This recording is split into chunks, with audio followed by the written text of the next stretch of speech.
그러니까 사람들이 이제 비트코인은 정점식으로 모으는데 비트코인을 거래소에 모아가지고 이제 해외 거래소로 이제 또는 개인 지갑으로 바로 보내려고 하면 이게 수수료가 비싸다는 거예요. 거래소가 대신 출금을 해주는 거니까 수수료 되게 높게 책정이 되어 있는 편이긴 하고요. 두 가지 이유 때문이겠네요. 수익이 많거나 또는 비트코인을 출금하지 말라고 그러거나 뭐.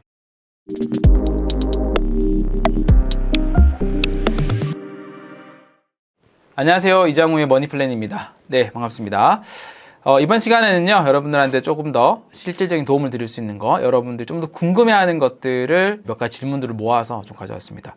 댓글들을 좀 많이 확인을 하고 있거든요. 댓글들을 보다 보면 계속 반복적으로 궁금해하시는 포인트들이 있어요. 제가 아는 범위 내에 좀 알려드리기도 하고, 좀 채널에 더 애정이 생겨서 그런 걸까요? 뭔가 도움을 더 드리고 싶은 그런 마음에 하게 되는데, 그걸 보다 보니 비트코인을 어디서 사야 되는지, 지갑을 이용해야 돼요, 말아야 돼요?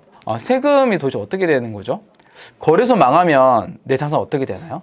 비트에서 코인 모으기 하고 있는데 비트 세이빙 같은 서비스 어떻게 다른지,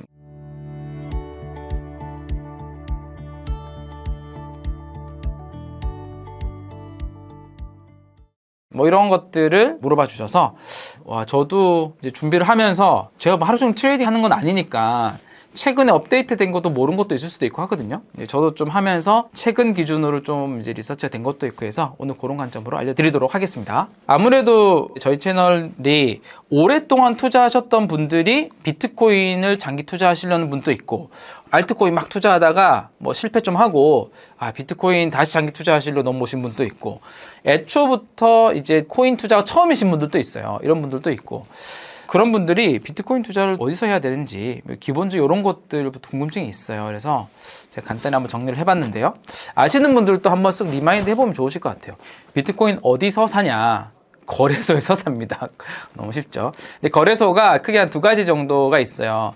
이제 국내 거래소, 한국에 법인을 두고 운영하는 국내 거래소가 있고요. 또 해외 거래소가 있습니다. 여기서 큰 차이는 뭐냐면, 국내 거래소는 원화를, 우리 돈이죠, 원화를 넣어서 비트코인을 살 수 있고요. 해외 거래소는 당연히 원화를 직접 넣을 수 없겠죠. 그래서 해외 거래소는 원화를 넣는 게 아니라, 요즘 많이 들어보셨죠? 스테이블 코인, 뭐 달러 스테이블 코인, 테더, USDT 같은 말이죠. USDC, 이런 스테이블 코인을 해외 거래소에 넣어서 거기서 여러 가지 암호화폐를 사고 파는 거래를 합니다. 큰 차이가 있는데, 국내에서는 원화를 넣어서 거래할 수 있는 거래소가 업비트, 빗썸, 코인원, 그리고 1, 2, 3등, 코빗, 코팍스 5개 거래소가 딱 있습니다. 더도 없어요. 5개 거래소. 나머지 거래소는 우리도 원화를 넣을 수 있는 거래소는 아니고요. 코인을 넣어서 코인을 거래하는 건데, 그마저도 거래량이 많이 없어져서 규모가 많이 작아졌습니다. 그래서 유의미한 거래량을 가진 곳은 이 5개 거래소이고요. 여기서 뭐 업비트가 압도적인 점유율을 가지고 있긴 합니다. 그리고 특징은 거래소별로 한 개 은행식이 연결돼 있어요. 이것도 희한해요. 디지털 자산 시장만 이런 구조를 띠고 있습니다. 하나의 거래소당 하나의 은행. 그래서 업비트는 K뱅크, 빗썸은 국민은행, 코인원은 카카오뱅크, 그다음에 코빗은 신한은행, 코팍스는 전부은행. 그래서 예를 들어서 내가 코인원 거래하고 싶어 하면 카카오뱅크를 개설해서 2개를 연결을 시키는 거죠. 근데 요즘 카카오뱅크도 많이 가지고 계시니까요. 저는 최근까지 국민은행을 안 가지고 있었거든요. 근데 빗썸 거래소를 이용하는데, 빗썸 거래소를 이용하려다 보니 국민은행을 개설을 해야 되더라고요. 그래서 국민은행 개설을 하기도 했고요.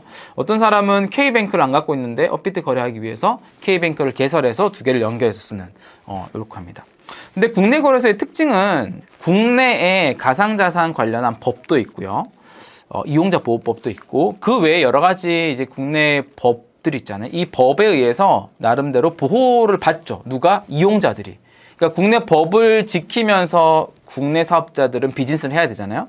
그러니까 이제 어느 정도의 고객 보호 제도들이 적용이 되는 부분들이 있어서 안정적이다. 그리고 여기는 예를 들어서 뭐 법을 어기고 잘못하면은 이제 이렇게 되잖아요. 그러니까 조심조심해서 법을 지키면서 안정적으로 하려고 노력을 하는, 그래도 거래소이긴 하다. 반면에 해외 거래소들이 있습니다. 대표적으로 바이낸스, 글로벌 거래량 1위 거래소입니다. 2018년도에 시작한 것 같은데요. OKX라고 하는 거래소도 있고요. 바이빗이라고 하는 거래소도 있습니다. 대표적으로. 이 해외 거래소의 특징은 아까 맨 처음 얘기했다시피 원화를 넣을 수 없어요. 그리고 국내 법인을 두고 있지 않아요. 이제 국내 법의 보호를 못 받죠. 누가? 이용자들이. 단점이죠, 단점. 대표적으로 2022년도에 당시에 3위 거래소가 있었는데, 해외 거래소. FTX라는 거래소가 있어요. FTX 거래소를 이용하는 한국 사람들이 많았는데 FTX 거래소가 파산을 했잖아요. 국내 이용자들이 거의 이제 그거에 대한 보호를 받지 못했거든요. 보상이나 이런 어려움들이 있는 겁니다.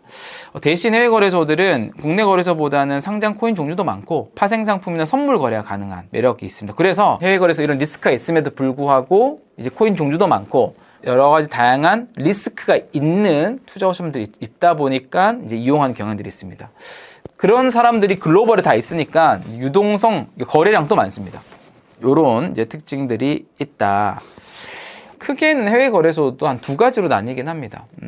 뭐 중요한 건 아닌데 이 바이낸스나 OKX나 바이빗 같은 거래소들은 우리가 역외 거래소, 그러니까 다르긴 하지만 이제 우리가 말하는 바하마나 케이먼 제도나 또는 이런 특정 이런 섬나라나 약간 이런 역외 공간에 법인을 두고 거래소를 운영하는 곳이긴 합니다.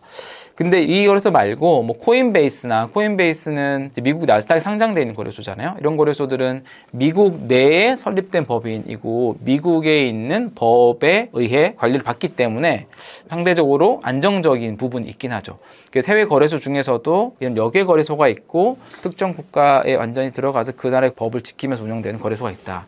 이렇게 좀 구분을 해볼 수가 있을 것 같습니다. 첫 번째는 거래소는 그래서 이런 특징들이 있는데 어떻게 이용하면 좋냐를 좀 조언을 드리면, 거래소는 저는 뭐 한 두세 개 정도 여러 개 거래소 이용하는 거는 뭐 나쁘지 않다고 생각을 합니다. 왜냐하면 거래소별로도 코인 종류도 다르고 하기 때문에 만들어 두고 하는 거 괜찮다. 그래서 국내 거래소는 그래도 뭐 업비트, 빗썸, 코인원 정도, 뭐 세 개 거래소 정도는 계정 만들어 놓고 필요할 때마다 또 거래를 하거나 하면 좋지 않을까 싶고요. 저는 이제 업비트 같은 경우는 워낙 출금을 할 때 자금 출처 소명이나 이런 것들에 너무 깐깐해서 업비트는 이제 이용 한참 하다가 지금 안 하고 있기는 하고요. 이제 빗썸이나 코인원 두 개 거래소 이용하고 또 필요에 따라서 업비트에서 이용할 수도 있겠죠. 해외 거래소는 한 곳 정도? 없어도 무방은 합니다만 해외 거래소가 있다도 나오겠지만 우리가 개인 지갑으로 돈을 내 비트코인이나 암호화폐를 옮기고자 할 때 국내 거래소에서 바로 보내는 게 좀 어려움이 있는 경우가 많거든요. 특히 비트코인은. 그래서 해외 거래소를 통해서 보내는 경우도 많아서 해외 거래소는 이제 한 곳 정도만 계산 하나 해두고 필요에 따라 사용하시면 되지 않을까 싶긴 합니다. 바이낸스 정도 하면 되지 않을까요? 근데 해외 거래소는 혹시나 문제가 생겼을 때, 거래소 파산한다거나 문제 생겼을 때 보호를 거의 못 받는다고 생각하시면 돼요. 그렇기 때문에 너무 큰 금액을 해외 거래소에 계속 놔두는 거는 좀 리스크한 부분이 있으니까요. 그런 부분 염두를 해서 하시면 될 것 같습니다. 두 번째 질문인데요. 비트코인을 사서 개인 지갑으로 이동시켜야 되나요? 근데 비트코인을 보내려면 수수료가 또 비싼데 또 해외 거래소로 보낼 때 또 다른 코인을 바꿔서 보내야 되나요? 비트코인 모으시는 분들도 국내에서 비트코인 사서 어떻게 개인 지갑 보내냐 뭐 이런 고민들도 많이 있을 것 같은데 비슷한 질문이 올라온 게 있어가지고 댓글에 제 영상 보고 매일 자동으로 비트코인 구매 설정을 해놨다고 합니다. 비트세이빙 아니네요. 업비트에서 구매하고 있고, 영상들을 보니까 거래소에 두지 말고 뭐 개인 지갑으로 옮겨야 한다고 해서 얼마나 모았을 때 비트코인을 옮겨야 되는지 요거 질문해 주셨고요. 그리고 비트코인으로 보내면은 수수료가 높으니까 뭐 테더나 트론 같은 걸로 바꿔서 해외 거래소 옮겨야 될 것 같은데, 다시 비트코인을 내가 샀는데 다시 비트코인을 팔고 트론을 또 사서 보내는 거, 그 방법이 과연 맞는지 혼란스러워서 질문해 주신 분이 있습니다. 요 관련해서 제가 차근차근 답변해 드릴 텐데, 거래소 종류를 말씀드렸잖아요. 국내 거래소에서 이제 해외 거래소로 전송을 할 때 참고해야 될 부분이긴 한데, 이제 우리 국내 거래소에서 어떤 자산, 뭐 USDT를 이제 해외 거래소로 보낸다라고 하면 거래소별로 보면 각각의 네트워크를 통해서 이 USDT를 보낼 수 있도록 하는 옵션들이 있어요. 그리고 요거를 이제 받는 거래소, 바이낸스나 OKX도 특정 네트워크를 선택해서 그 주소를 발급을 받아서 받는다. 근데 요거는 각각의 네트워크로 보내도 돼요. 이 거래소들이 이 거래 편의를 위해서 각각 다른 네트워크에서 들어온 USDT도 동일한 스테이블 코인으로 취급해 주거든요. 근데 이게 무슨 말인지 좀 헷갈릴 수 있잖아요. 자, 이제 화면이 이렇게 돼 있어요. 빗썸이라는 거래소에서 USDT를 출금하는 화면 보면 네트워크를 선택하게 돼 있어요. 뭐 트론으로 보낼래요, 이더리움으로 보낼래요, 카이아로 보낼래요, 앱토스로 보낼래요. 이게 보내는 네트워크라고 생각하시면 됩니다. 그러면 바이낸스로 보내잖아요. 그럼 바이낸스에도 스테이블 코인을 입금 받으려면 주소를 발급받아야 되잖아요. 트론으로 오니, 또는 앱토스로 오니, 이더리움으로 오니, 각각마다 들어가는 시간도 좀 다르니까. 그래서 트론으로 보내려면 트론으로 받는 주소를 발급받아요. 이렇게 일치를 해야 된다는 거죠. 근데 이더리움으로 보내서 이더리움 받아야 되죠. 앱토스로 보내서 앱토스로 받아야 돼요. 그러면 각각 들어온 스테이블 코인은 하나의 이제 USDT로 간주를 해서 거래를 할 수 있다. 이 의미입니다. 블록체인 네트워크는 각각 독립적으로 운영되기 때문에 거래소에서는 좀 거래 편의를 위해서 각각 다른 네트워크에서 들어온 이 스테이블 코인도 같은 스테이블 코인 취급해서 거래를 하게 해준다. 요거입니다. 좀 이해되시나요? 두 번째, 요거는 조금 여러분 헷갈릴 수도 있는데요. 그러니까 한국거래소는 2022년도 3월부터 트래블 룰이라는 게 시행이 됩니다. 이게 트래블 룰이라는 게 뭐냐면 여행자 규칙이라고도 불리는데요. 우리가 은행 간의 거래를 할 때 제가 카카오뱅크에서 신한은행에 있는 PD님한테 돈을 보내고 싶으면 PD님한테 내가 계좌번호를 받잖아요. 그래서 계좌번호를 입력을 하면 이게 딱 PD님 이름이 딱 뜬단 말이에요. 그래서 나는 내가 돈을 보낼 때 상대방이 누군지를 알고 보내요. 나도 알지만 그거를 중개를 해주는 은행도 송신자와 수신자의 정보를 다 알고 서로 주고받는 겁니다. 근데 이제 트래블 룰이 시행되기 전에는 또는 지금 또 이제 대부분의 이 암호화폐 거래에는 이 지갑 주소로 보내고 받는 건 다 추적이 되는데 이 지갑 주소가 누구의 지갑 주소인지는 사실 인증할 필요도 없고 이게 인증이 돼야지만 돈을 보내는 걸 지원해주는 개념이 없었어요. 그냥 지갑 주소끼리 주고받는 거죠.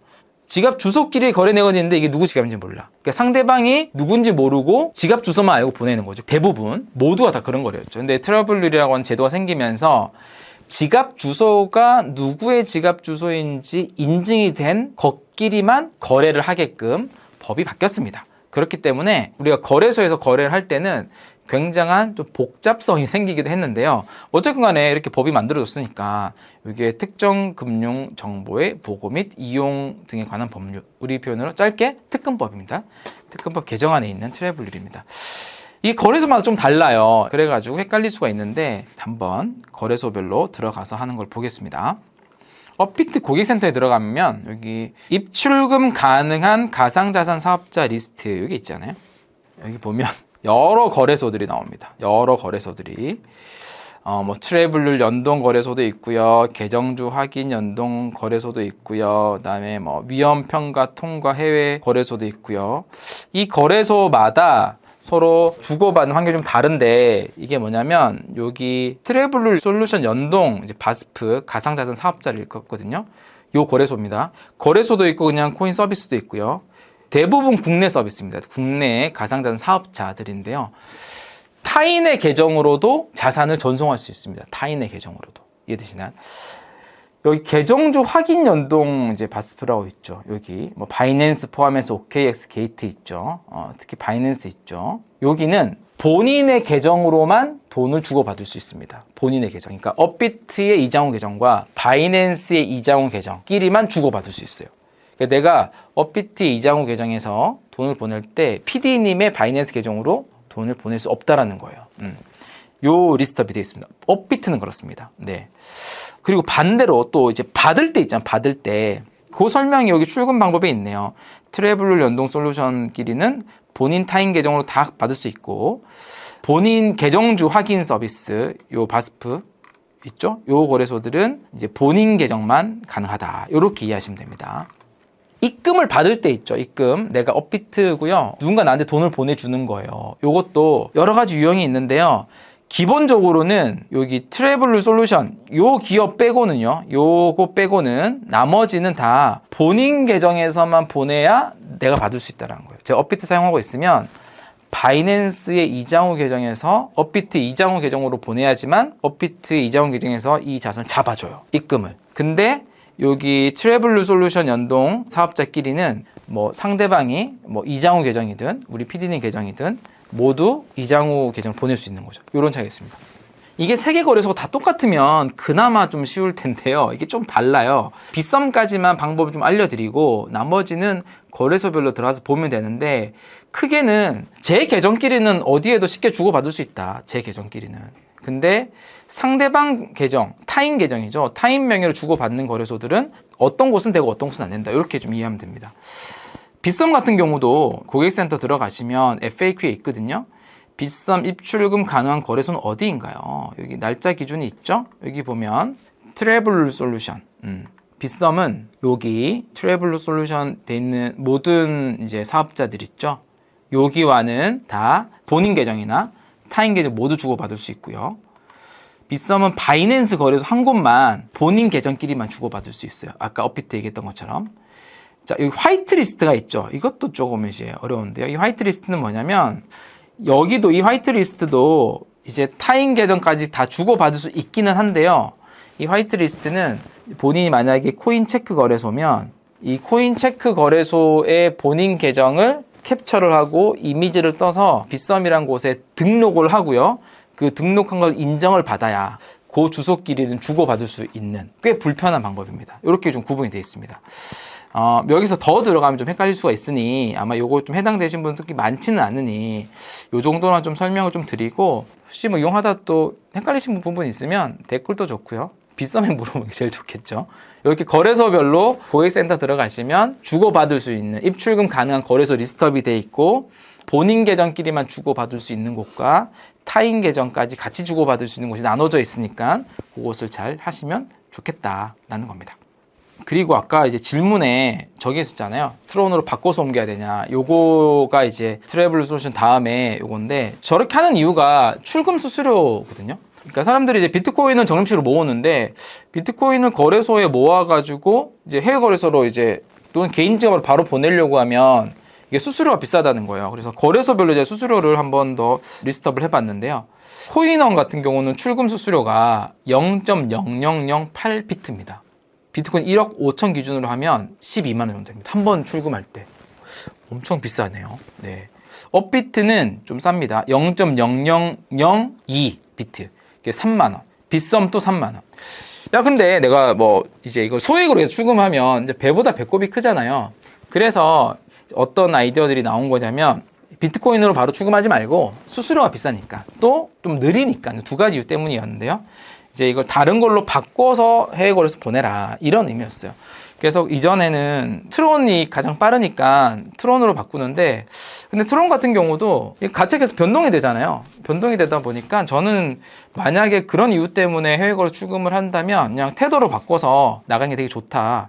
테더 같은 경우는 1테더가 이제 보통 1,500원 정도씩 하는데 이 출금 수수료가요. 업비트나 빗썸은 지금 여기 스테이블 코인 출금 수수료 무료이거든요. 트론 네트워크로 보낼 경우는 코인원은 이제 약간의 수수료가 있긴 하고요. 코인은 전반적으로 좀 수수료가 높긴 하네요. 네. 아무래도 규모가 좀 작다 보니까 빗썸 업비트보다 빗썸 업비트만큼 낮은 수수료를 하긴 좀 제약이 있나 보긴 합니다. 다른 부분에서도 좋은 기능들이 많이 있죠. 코인원 같은 경우는. 네. 요렇다 보니까 비트코인으로 바로 출금하기보다는 이제 테더나 트론으로 바꿔서 출금하는데 전 트론으로 바꾸면 또 이제 가입 변동성을 또 봐야 되니까 테더 정도로 USDT로 바꿔서 출금하면 좋을 것 같고요. 이게 거래소에 또 큰 수익원이긴 합니다. 네. 마음에 들진 않는데요. 왜냐면은 비트코인을 이제 거래소에 출금하는 게 아니라 개인 지갑에서 개인 지갑으로 그냥 비트코인 네트워크로 바로 이용을 한다면 최근 기준으로 보면 7일간 평균 수수료가 한 1,000원이 채 안 되거든요. 한 960원, 7, 800원 이렇게밖에 안 되거든요. 그러니까 나머지는 거래소에 대신 출금을 해주는 거니까 수수료 되게 높게 책정이 되어 있는 편이긴 하고요. 두 가지 이유 때문이겠네요. 수익이 많거나 또는 비트코인을 출금하지 말라고 그러거나 뭐 두 가지 이유 중에 하나일 것 같긴 합니다. 어쨌건 이런 이유 때문에 전화를 하는 거고요. 그래서 아까 질문에도 있었지만 비트코인을 그때그때 출금해야 되냐? 아니죠. 안 좋죠. 수수료는 많이 나니까. 사람마다 다를 것 같긴 한데 저는 그래도 0.3비트나 5비트 정도는 이제 국내 거래소 모은 상태에서 한 번에 좀 이동을 해서 개인 지갑으로 보내거나 이런 행동을 하는 것 같습니다. 뭐 어떤 분들은 꼭 0.3비트, 5비트 아니어도 되고요. 0.3비트만 해도 지금 얼마인가요? 벌써 거의 5천만 원 정도 되네요. 네. 그렇게 조금 이해를 하시면 좋을 것 같다. 전 테더보다는 스테이블 코인으로 바꿔서 출금하는 게 나을 것 같고요. 왜 해외 거래소를 보내냐? 지금 국내 거래소에서 개인 지갑으로 바로 비트코인을 출금을 해주는 곳은 지금 없어요. 제공해준 데가. 그래서 아까 계정주 연동이 된 바이낸스로 보냈다가 바이낸스에서 개인 지갑으로 보낼 수밖에 없는 그런 좀 출금 환경이기 때문에 그렇게 좀 할 수밖에 없는 상황인 것 같습니다. 자, 다시 한번 다음 질문 넘어가 보겠습니다.